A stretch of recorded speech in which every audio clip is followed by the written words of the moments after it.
제2공항이 남긴 문제점과 제주 환경의 문제점.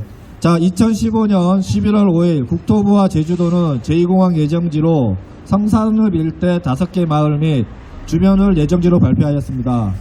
당시에는 제주도민 대다수는 도민의 수건사업이라 명목으로 원희룡 당시 도지사는 환영하며 앞으로 제주도가 21세기 동북아 중심지가 되고 관광객 및 도민의 도외 및 입도 시 안전하게 드나들 수 있다고 발표하였습니다.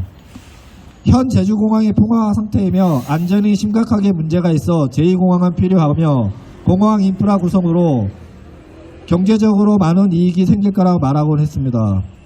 당시 도민 여론은 70% 이상 찬성이 우세가 나왔으며 그 이면에는 제2공항 예정지 문제점을 따져보지도 않고 무조건 경제적인 이론으로 도민들에게 알려왔습니다. 그러나 당시 공항 입지가 발표했을 때 저는 의문점이 생기기 시작했습니다. 저 역시 항공 쪽에 근무를 했었기에 어느 정도 지식이 있었습니다. 항공 운항에 있어 필수인 장애인이 많은 곳을 공항 예정지로 발표한 이유가 궁금했었습니다.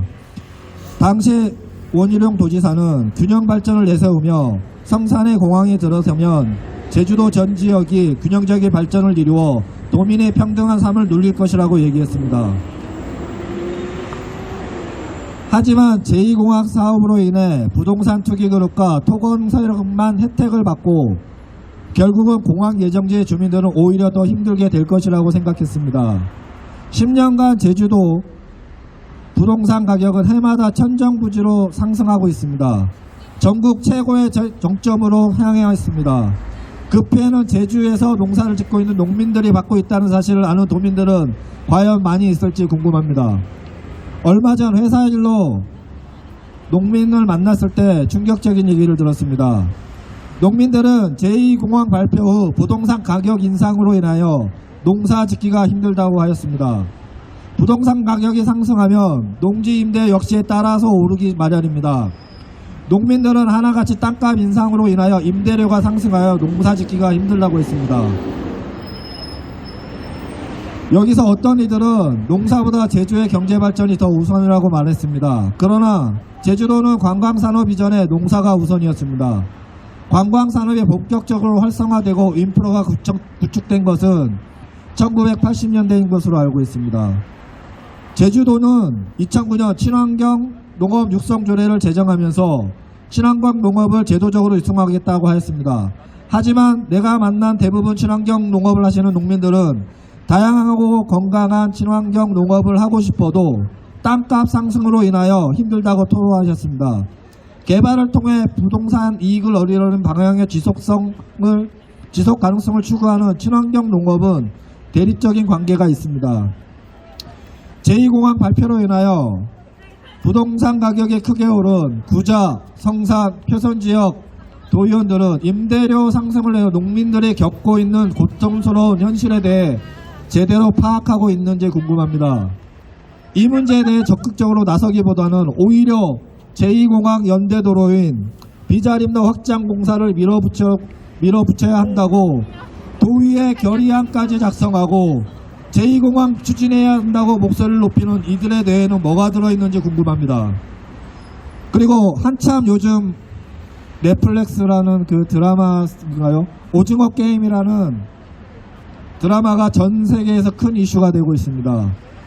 얼마 전 지연 민방 뉴스에 오징어 게임 드라마에서 게임에 참여한 참가자 중 북한 동포 탈북민이 대사가 있습니다. 가장 가보고 싶은 곳이 어디냐?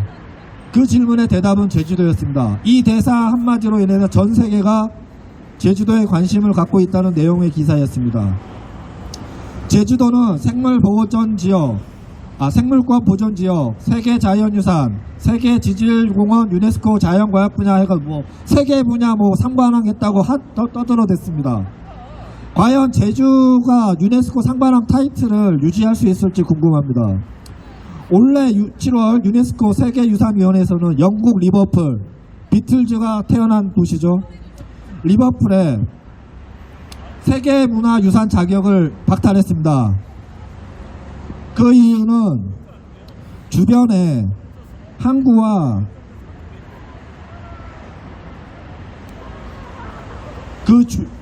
그 당시 18세기, 19세기 무역 항구의 모습이 있었는데 아파트, 고층 빌딩, 축구장 건설 등으로 인해서 그 모습이 사라졌다는 이유 하나만으로 박탈하였습니다.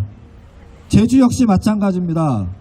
지금 절대보전 지역에 항로 레이더를 짓겠다는 하면서 오름을 마구 파헤쳤습니다. 그걸 또 제주도가 허가해줬고 도의회는 몰랐다고 발뺌하고 있습니다. 과연 이런 분들이 과연 제주도를 위해서 뭘 하고 있는지 궁금합니다.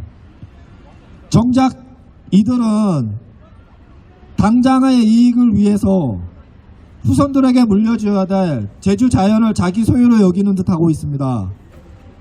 정치하는 모든 분들에게 묻고 싶습니다. 과연 후대에 어떤 인물로 남고 싶은지. 이상입니다.